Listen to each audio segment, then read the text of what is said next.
উপস্থিত থাকেন। সময় স্বল্পতার জন্য আমি আজকে যারা মঞ্চে উপস্থিত হয়েছেন ইতিমধ্যে অনেক নেতৃত্বে বক্তব্য দিয়েছেন, তাদেরকে নতুন করে পরিচয় করে দিচ্ছি না।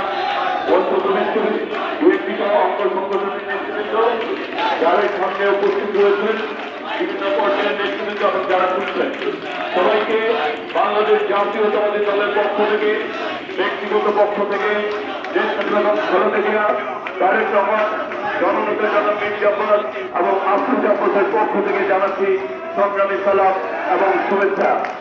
বক্তব্যের শুরুতেই আমি স্মরণ করতে চাই যে লাখো শহীদের রক্তের বিনিময়ে আমরা এই স্বাধীন সার্বভৌমত্ব বাংলাদেশ অর্জন করেছি, লাল সবুজের পতাকা অর্জন করেছি, গণতান্ত্রিক বাংলাদেশ অর্জন করেছি।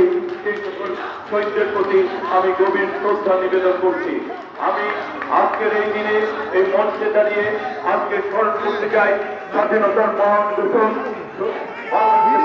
গণতন্ত্রের সমস্যা, আধুনিক বাংলাদেশের রাখাল রাজা শহীদ রাষ্ট্রপতি জিয়াউর রহমানকে আমি আজকে স্মরণ করতে চাই। বাংলাদেশের এই দীর্ঘ বছর স্বৈরাচারী শেখ হাসিনার কঠোর আন্দোলন